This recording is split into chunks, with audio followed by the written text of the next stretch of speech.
and welcome back. I thought, given it's such a lovely warm day today, I'd actually introduce you to my garden for the first time. It's February 2023, so let's have a look around. It's definitely not going to be a pretty garden update, I'm afraid, because it's a full garden renovation. All of this here is soil that I put in last year to replace a fake lawn, which I will do another video about because it's quite in-depth. But straight away you can see I'm getting nice cereal rye growing, which is going to help me bind the soil, but I'll do another video about this. Still got plenty of jobs to do as well. I've got these primulas that I need to plant. I bought these about a week or so ago, but we haven't found anywhere to put them yet, so they're just enjoying the sun. Over here, plenty of pots, but we've got plants growing in here as well, again with plants in there that we don't know where we're going to put them. We've got some primulas that are hiding in here that you can just about see them sprouting back.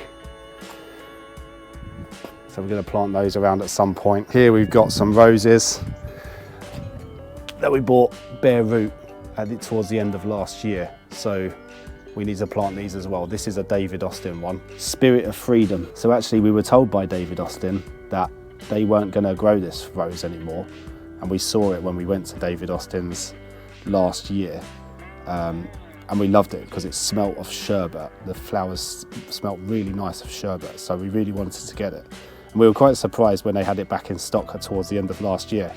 So we managed to order it and put it in this pot ready to plant out somewhere. So we don't know where we're going to put it yet because we've got plenty of roses already in the garden, which I'll show you later. 2 Rhapsody in Blue roses. This one didn't fare so well towards the end of last year when we had all that frost. So I've had to prune it right back, way more than I'd probably hoped to, but it's still growing. So hopefully this is gonna recover. People are often surprised that we have this huge agave growing in the garden. It's in a pot obviously, but we picked this up as a tiny, tiny little cutting years ago. And it's been growing in the south of the UK ever since. It obviously has been suffering with frost damage. This is the frost damage that it got towards the end of last year when we had -10 degrees for about a week. But by my surprise, it's actually still alive and it's still growing. Here, we have an olive tree that we've had for about 8 years or so. It was actually a gift for my wedding in 2016, and it's still going strong. It was a tiny, tiny little tree, but it's actually growing really big since we've had the hot weather last couple of years. Here we have quite a big eucalyptus now. Last year it grew probably about 3 feet in 1 year. We've kept it inside this pot because we don't want to plant it in the ground, because as soon as we plant it, we've been told that they just go wild. So we're keeping it in a pot. But last year, we also, in the bottom of the pot, planted this Creeping Thyme, which we're hoping will eventually smother the pot. Last year it did actually get covered in tiny little flowers as well, which is really pretty.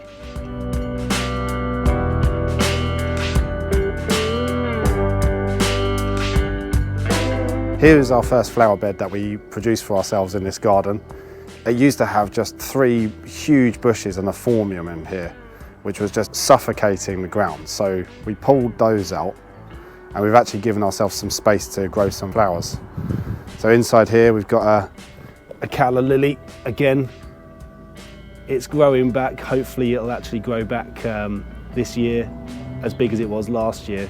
It got absolutely destroyed by the frost that we had in December. And all these spindly things, these are actually drumstick alliums, which hopefully we're going to see this year. But interspersed in amongst all this bed, we've got all these other bulbs. We've got some tulips that are still to grow. And hopefully it's going to burst into flower at any point. I think these are hyacinths that were actually planted here before we moved into the house. So we've got plenty of these in the garden. We didn't even know these were here because they were covered by the bushes. So it's actually nice to see these coming out now. Here is a white lilac that we planted last year. It didn't actually flower last year because it was quite small, but it'll produce big cone-shaped flowers, which we're hopefully looking forward to see this year. Here we have 2 hybrid tea roses that we planted. Both of them are stunning. This one has a really big pink flower on it and it's really fragrant. And this one has red flowers on it. Both of them are slightly different. One is like really like candy floss flavour, like smelling rose, whereas the other one has a more of a traditional fragrance to it. Here's an artichoke that I've sown myself a couple of years ago. It hasn't actually flowered yet, and hopefully it's going to produce something this year. But it's growing pretty large already. In the garden we've got these really tall bushes that were huge all the way down to the base. So what I've actually done with all the bushes now is I've formatively pruned them up to about 4 feet so we can actually plant plants underneath the bushes. But they still provide us with the tall structure in the garden, which I think looks really nice. So here's one I pruned at the beginning of this year. It still looks a bit tatty, but it'll grow back into a nice tall shape. Here's another one. Most of the bushes we've actually pruned in this way, so we actually have space underneath them. Otherwise, they're just bushes in the garden, and it doesn't give us much opportunity to plant anything underneath. Here we have like a very, very sad looking Phormium. We've got a few of these in the garden. Here's a tall one here. And here's a cutting of one. All of them aren't doing very well at all. We've been told that maybe these are pretty much gone now. The frost last year have absolutely destroyed them, but if I'm being honest, they were probably a bit too big for the shape of the garden we've got now, so I'm going to be pulling these out at some point in the next few weeks. Here's bamboo that we've got growing in the garden. These are huge. This one must be about probably 12 feet tall, maybe even 13 feet. It's slightly wonky because I actually pulled it out of the garden to actually stop it spreading. It was starting to shoot out runners, and I didn't really want it to grow underneath the wall or towards the house, so I actually pulled it out, and I've now planted it in a pot in the ground to actually prevent it from running any further. This one's a bit smaller. Still same sort of height, but not quite as big at the base. It doesn't get as much sunlight here because it's on the southern side of the garden, but it's shaded by a fence. But I did the same here. This was sending out huge runners, probably to try and find some sunlight. But you can just about see here the pot that I've planted it in, a big plastic pot to stop it from running. And now you see another very sad looking plant in our garden. This is an Echium, which never actually grew to its full size. It was starting to look really lovely towards the end of last year, huge leaves, but never actually grew a flower.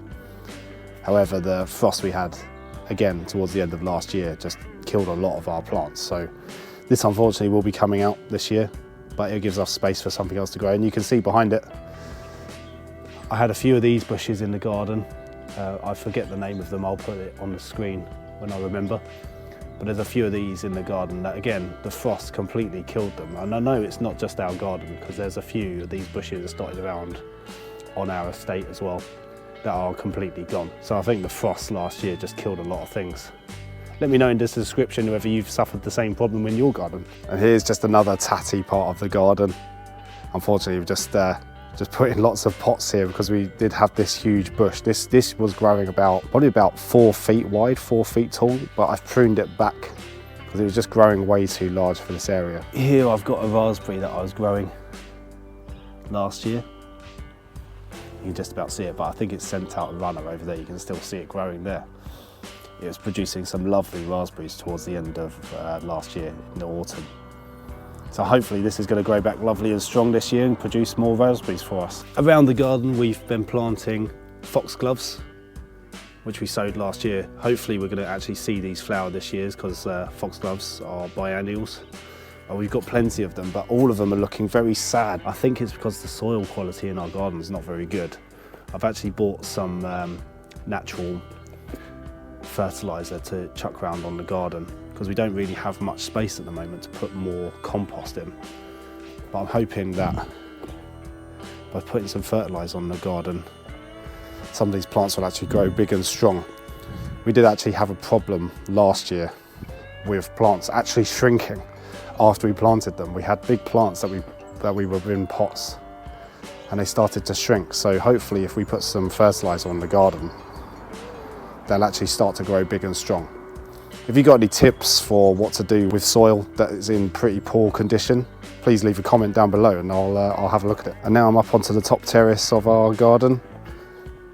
This area is pretty much off limits for us. We allow the birds to eat seeds up here. As you can see, there's plenty of seeds on the ground, but we're actually suffering problems again with the garden. It looks like subsidence where this wall's been built.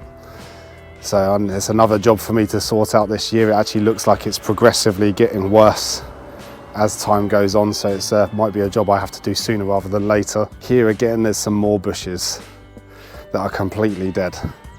So this is going to be a year of renovation for us. Just lots of things that need to be taken out and replanted. Here again we've got another rose here that we planted last year. If I remember rightly, this one actually produced some really, really sweet smelling flowers, but they were quite small given the size of the bush, but it was producing flowers all year. I think they were peach coloured. Now, I have no idea what this is. This has seeded itself into our garden. If anybody knows what this is, please leave a comment down below. Now in the garden we've got plenty of these growing as well, where the previous owners had actually planted these star jasmine climbers when they bought the house, but because they've been hidden behind bushes, they never actually produced any flowers apart from one that would get a small amount of sun in the summer. But this one doesn't look like it's doing so well after the frost last year. So I'm really hoping this grows back. I can see it's still green. So I might have to actually transplant these to an area where they get more sun. If anyone's got any tips on transplanting star jasmines, please let me know. What surprises me is this actually is I believe this is a tropical plant. This seems like it's really enjoyed the frost last year. It's not gone any frost damage on it at all.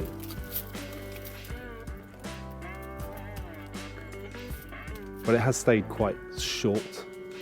So maybe this year it'll actually grow a bit taller, but it actually looks quite happy in this position. Here we go, there's some more Phormiums in the garden. We've got 2 Phormiums up on the top terrace that need to be pulled out. Again, they're just not really coping too well since the frost last year. They're just not looking that great, so I think they've got to go. And we've got some more bushes that need to be pruned back. I'm not really a big fan of this bush, but the birds love it, so this is staying for the time being. But it definitely needs to be pruned back. It's starting to grow out into the pavement area. So that's another job I've got to do sooner rather than later before the birds start nesting. Here's another star jasmine. Again, this is the one that actually flowered last year, because it does get a really small amount of sun during the day in summer. But again, it's just looks like it's not really happy at the moment. So I'm really hoping these start to grow back, because they do produce lovely scented flowers. Where I've created spaces between these bushes, because these 2 bushes used to join together, I've actually been planting some lavenders. We had lavenders that we brought with us from our old house that were in pots that weren't growing too well. But since I pruned them back and planted them, they actually look a lot happier. I mean, this one's still very small. So I'm actually hoping that these start to create some nice big growth this year and produce some nice long flowers. I don't want them to grow too big. I'd like to keep them at roughly a football size so they can produce flowers, but hopefully this will actually help introduce more pollinators into the garden. Here we have another hybrid tea rose that we've got planted. This one produces enormous white flowers on it. This year I'm hoping it will do the same. I definitely need to fertilise these, but it's already showing signs of growth. So hopefully it'll be a good year for flowers again. Nearby we have some more foxgloves that we planted in autumn last year. And I'm really hoping that these actually get a bit bigger, because these are tiny compared to what I've seen in shops. So I'm actually hoping these grow a bit bigger this year and produce flowers. But we've got plenty of them in this space. Here's another very messy area that I haven't really given much time, unfortunately. But again, it's where I've planted 2 lavenders. And I've also planted some bulbs in here. I believe these are globe alliums. But if I'm being totally honest, I've got no idea. We did buy lots of bulbs last year, and we were planting them everywhere. So it's a mystery to us where most of these plants are. So if you know what this is, leave a comment down below. it's definitely something we've bought, and it's definitely something we've intentionally planted, but I have no idea what it is. There's lots of plants in our garden we've planted, and this is why we've actually avoided planting more plants in the garden, because we don't want to accidentally dig up some bulbs that we planted last year. We were in a bit of a mad panic to plant bulbs after we pruned the bushes, so it's definitely something we need to document this year. So hopefully when we do more of these videos, you'll see which ones we planted and how they come out. Now here's another sad sight in the garden. This one actually produced some lovely big pink flowers, and I was pruning it back. This was another bush that grew way too big, but it looks like it's probably seen better days, and I'm not sure it's going to come back. And behind it is another star jasmine that is it's clinging on to life, so let's see how that gets on. Here's one of the bushes in the garden. We've got two bushes like this that have actually lost nearly all their leaves. It's normally an evergreen. I think it's a pittosporum. This is one of two of the bushes in the garden that have lost nearly all their leaves. So I'm really hoping they grow back, because they provide nice tall structure to the garden.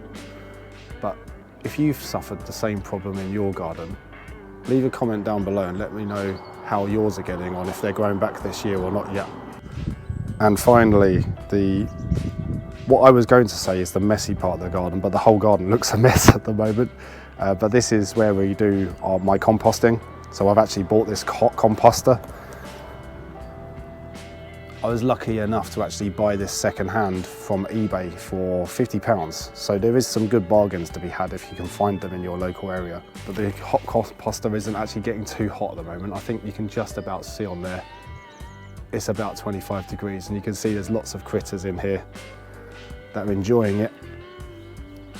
So when this gets up to temperature, it'll actually start producing some lovely compost stuff. But it's actually filled up, I think, to about here at the moment. So I need to actually get in there and start pulling some of this out. Here's a little greenhouse that we built last year for our seedlings, but it really didn't cope too well. We had the strong weather last year, strong winds that knocked it over a couple of times. It's actually torn it. So I've actually bought another greenhouse to replace this one. I'm not sure if this is the best position for it, because again, this is the northern facing side of the southern side of our garden. So it actually is permanently in shade most of the time. But when it gets into early evening, we do get a shot of daylight coming through to warm it up right at the end of the day, which I'm not sure is enough. So I might have to move this out of the way. And finally, we've got this little propagator tray. Actually in here, I'm growing Comfrey Bocking 14. Which I bought off of a supplier. Some small cuttings. They're not actually producing anything yet, as you can see, they're just soil. I've actually bought these to provide us with fertiliser for the garden, green fertiliser that I can make myself. But I'm not sure where I'm going to plant these yet. I've actually got an area of ground next to my house, a very small sliver on the northern side of the garden, which hopefully these will grow nicely in. So if you've also grown Comfrey Bocking, let us know. Put a comment down below and let us know what tips you've got for where you've placed these, or any other tips that you might have for how to grow these. Let us know. I've had these now for about, I believe, 2 weeks in here, and I was hoping to start seeing roots, but I think it's been too cold recently for them to actually start growing. So let's see how they get on. And that's pretty much it for my garden tour.